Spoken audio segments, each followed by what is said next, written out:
You all inherited also the kind of colonial legacies that we have in Pakistan, right? The American faculty are more accessible, right? The universities, even the most powerful ones, are under pressure, where the Trump administration can say, do this or we'll cancel $100 million in your federal grants. I mean, a lot of people send me sometimes messages, can you give me a topic for my dissertation? And my answer to them politely is no, I can't give you a topic. First, so any kind of socialistic policy that empowers more people and makes sure that a new hierarchy of the elite doesn't emerge and where people are not silenced, I think would be ideal for me. Can it be achieved? Probably yes, right? But that's what I mean by Marxism, where the wealth is distributed evenly, where people can live their lives peacefully, and where the government is responsive to them and takes care of them, right?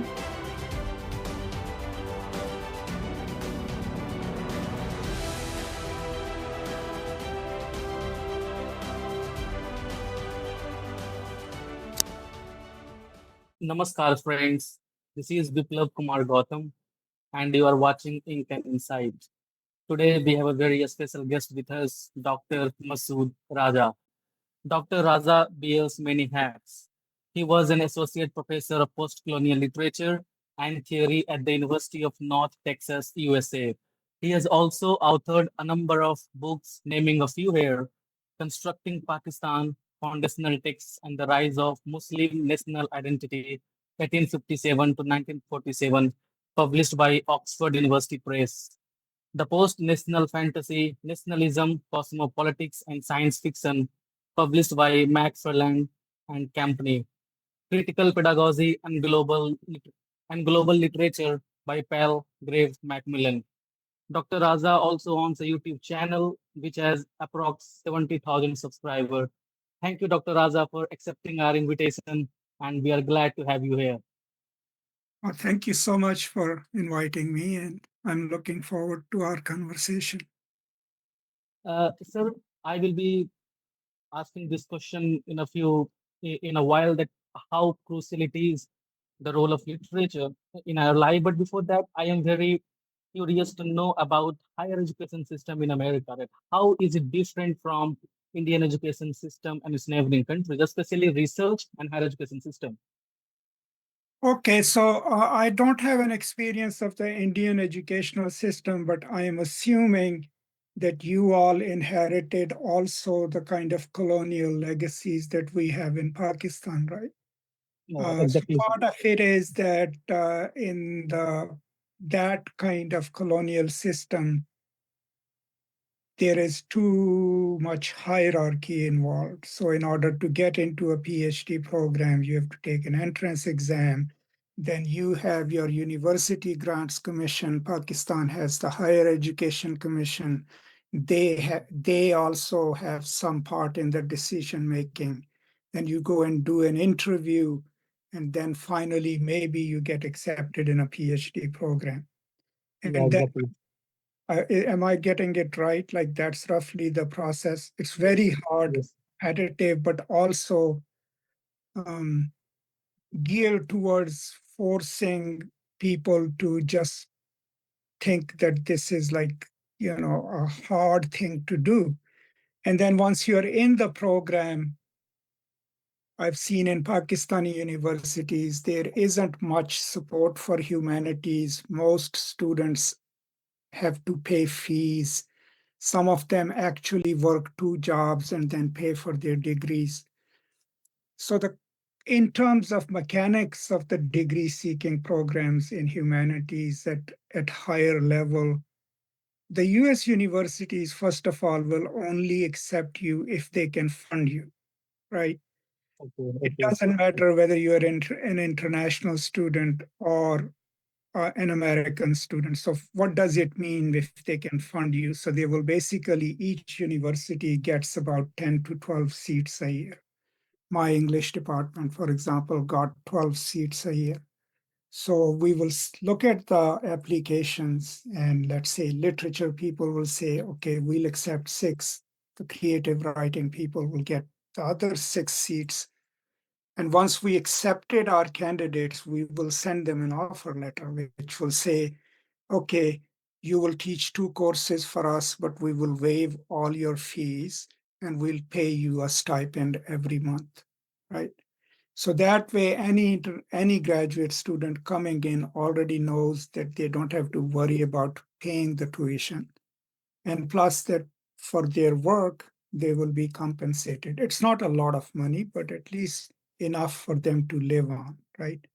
So I think that's where our systems are different. Then when you are in a program, the way the systems are different, I think, is that the American faculty are more accessible, right? You can email them, you can walk into their Yeah. office, you can meet them after classes. They will never tell you they are too busy. 99% of them will be willing to meet you and talk to you about your paper. If you are having trouble in the class, there is no strict hierarchy where a professor is usually too busy and don't even respond to your emails. So I think that's a cultural difference, which makes a huge difference.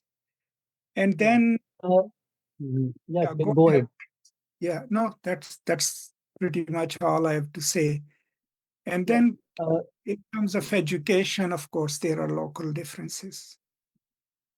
Uh, so recently, we have seen Donald Trump's interference in the functioning of American university, and reports are coming from America that how the Trump's administration is uh, the money and also trying to cut the students off from the university on anti-Semitism ground. So, do you think that it will impact the American university system, the liberal education system that we Indians know America as that kind of university system? Do you think that it will impact, it will hamper their progress and their liberal university policy? Well, in the short term, it is impacting, right? The universities, even the most powerful ones, are under pressure.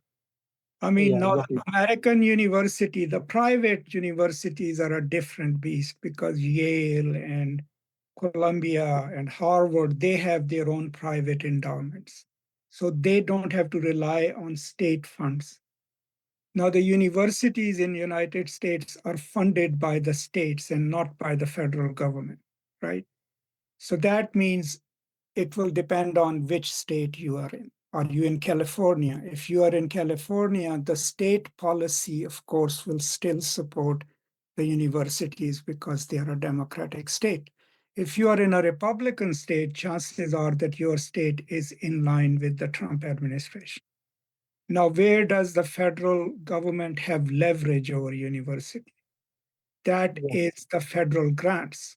So most of the scientific research at research universities comes through the federal funding.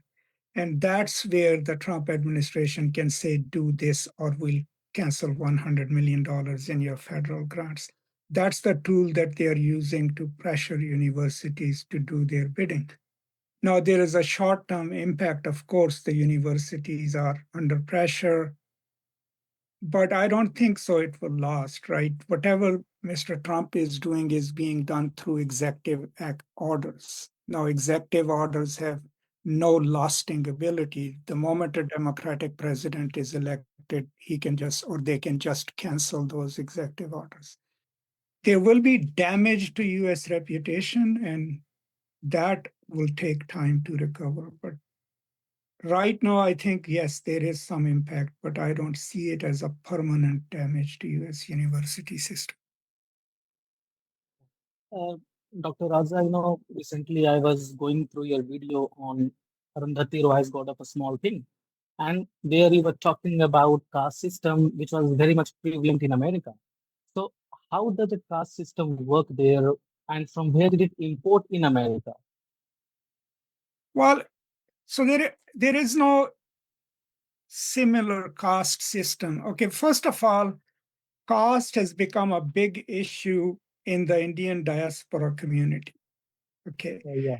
And there have been reports of people being ostracized who are of Indian origin working in an office where other Indians are working, where they have been ostracized because of their caste. And I think it has got less to do with America and more with India. Okay. How? Most of the diaspora here, the business community, as well as people in tech, even, they are aligned with your current federal government, right, with Modi's government. And if they are not staunchly RSS and other things, they are at least Hindu conservatives.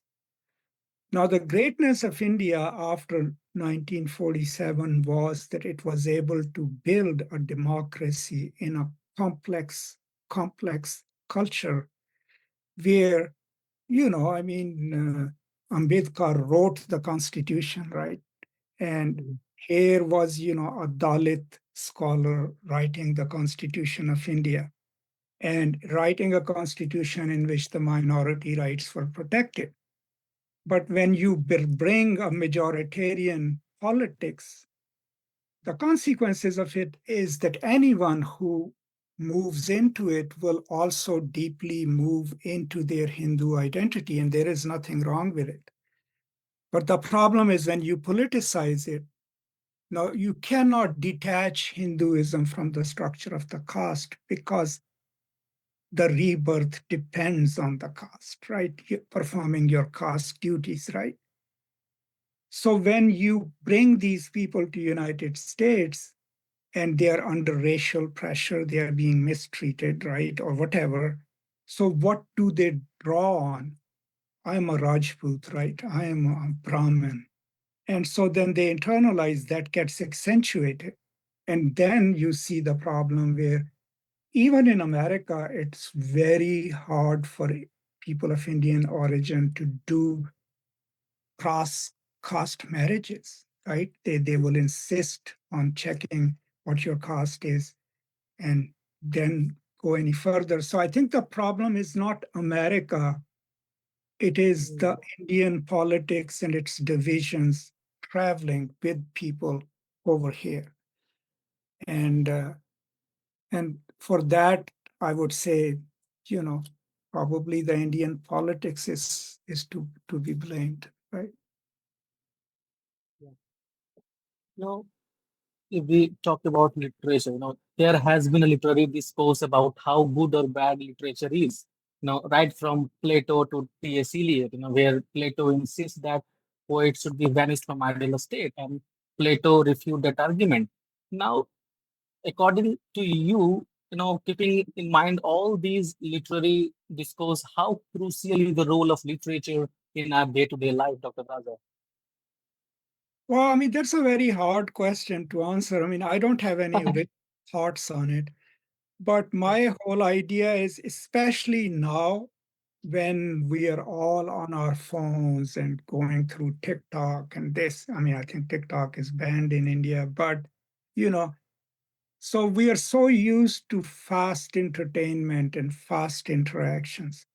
So literature, if nothing else, I mean, what can it do for us? It can give you a medium of enjoyment where we open a book, sit down, read it, think about it. I mean, that's one of the functions that it can now serve, where we can stop ourselves from doing what is visual entertainment or and do something that makes us think and reflect. And that's crucial in today's time because we are losing attention spans and we are focusing so much on this sensory overload.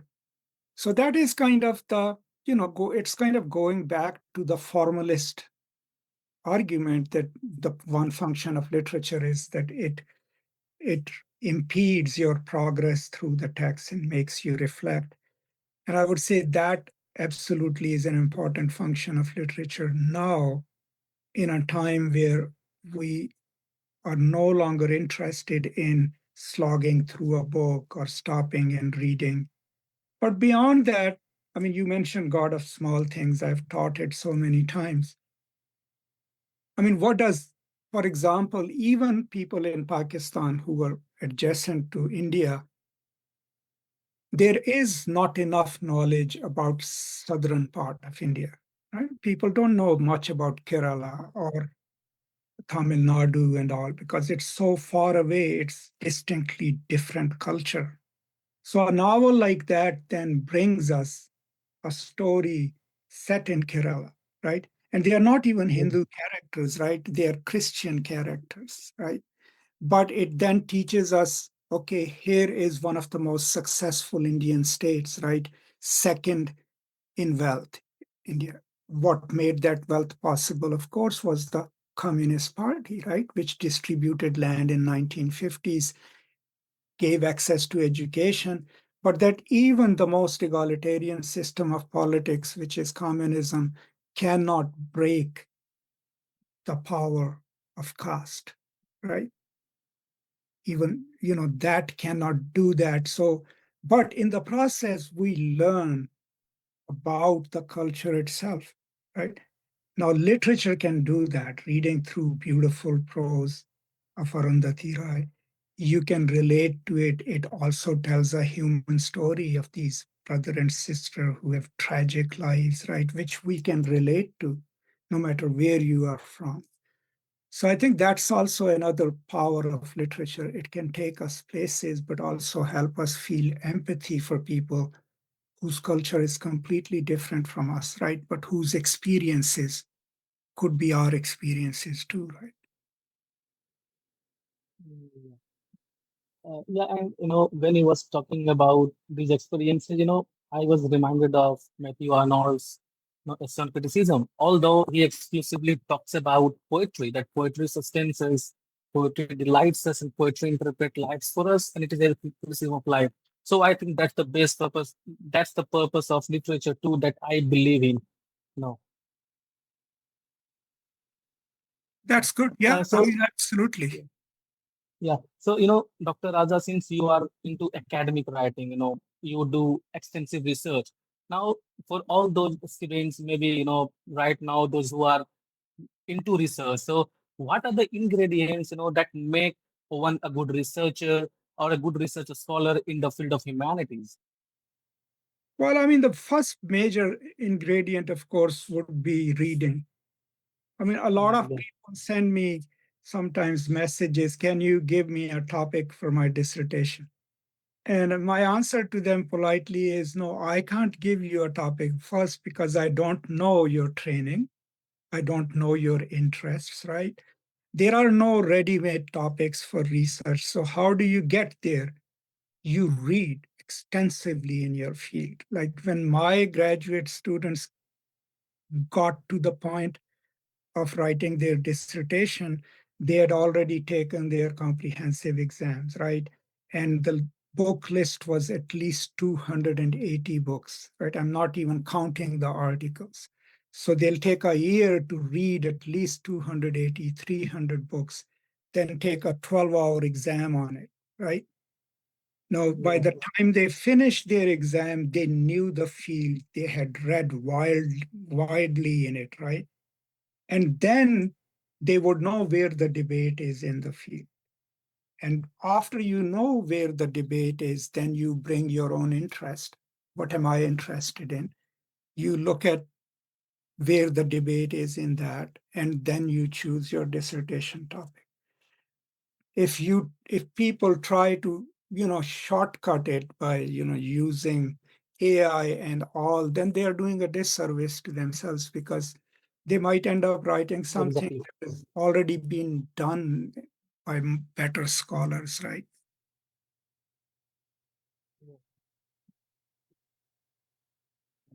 Yeah, so that reading part, perhaps I find missing in many of the research scholar. Yeah, so that's a great advice. Now, what Masood Raza is reading these days, and five book recommendation. If you have to recommend us, five your personal favorite books, so that we can dive deep into all those five texts. Well, I mean, it's like, do you want fiction or scholarly books? I mean, yeah, fiction and non-fiction. If you can recommend, I mean, like five fiction, fiction, five like non-fiction. I am right now teaching Mohsen Hamid's The Reluctant Fundamentalist. Yeah. Uh, I think that would be a good choice because it kind of tells us about our main character's story, but also kind of maybe gives us some ideas about how fundamentalism comes to be, right? How do people get on that path? Obviously, another one that's on my desk, which I would like, of course, I would say is Orientalism.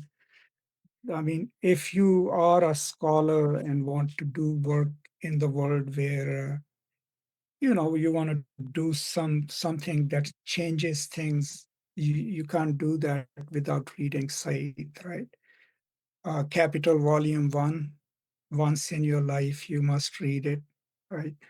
Then, if you're a teacher or if you're interested in revolutionary praxis, I would highly recommend Paulo Freire's Pedagogy of the Oppressed, because that to me is the most important text for anyone who wants to work with social justice.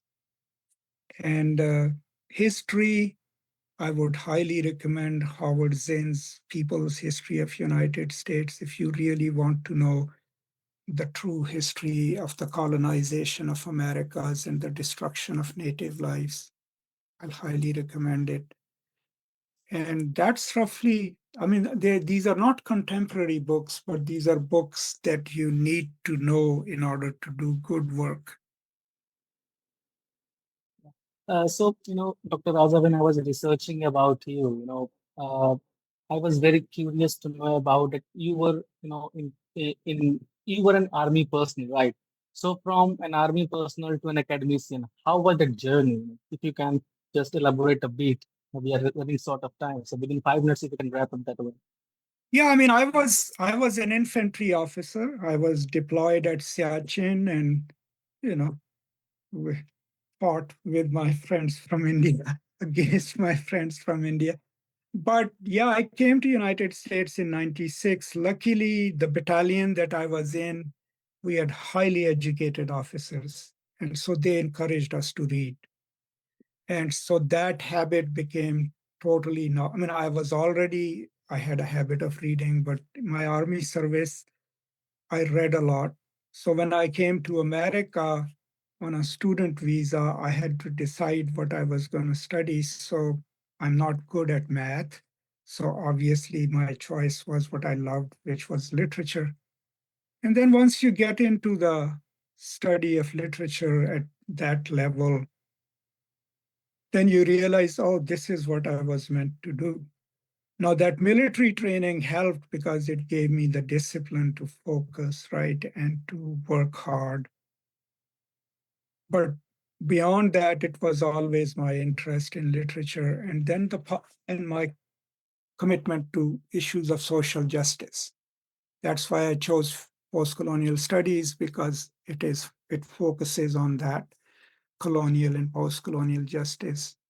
So in a way, I don't see it as a break, but as a transition from one way of life to kind of taking the strengths of that and moving it into what I was really meant to do with my life.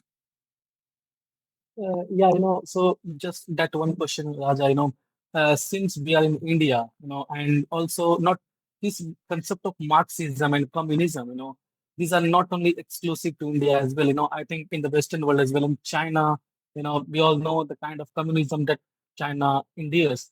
So many times people get confused between Marxism and communism. Is there any difference between the two, or they are more or less the same thing?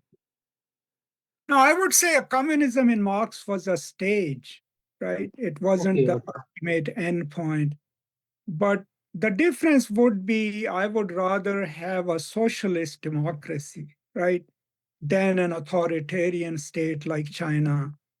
And I think Indian experiment, especially in the South, can teach us a lot, like CPM and others, because even though they had strong party hierarchies and they were Marxists, they still functioned within a democratic system, right? And that to me is crucial. I will never be for a system which is socialist or Marxist but becomes autocratic, right? That defeats the purpose of the, you know, of the rule of the proletariat. So any kind of socialistic policy that empowers more people and makes sure that a new hierarchy of the elite doesn't emerge and where people are not silenced, I think would be ideal for me. Can it be achieved? Probably yes, right? But that's what I mean by Marxism, where the wealth is distributed evenly, where people can live their lives peacefully, and where the government is responsive to them and takes care of them, right? Uh, Thank you, sir. Thank you so much for accepting our invitation. And really, it was indeed, you know, we, we are really glad to have you here. So thanks a lot. No, thank you so much for inviting me, and I look forward to following your channel and seeing what else you do. And thank you all. Thank you also to your viewers And and yeah, everyone. you have a rich library as well, sir. So yeah. Yeah, I'm sitting in it. Okay, thank you.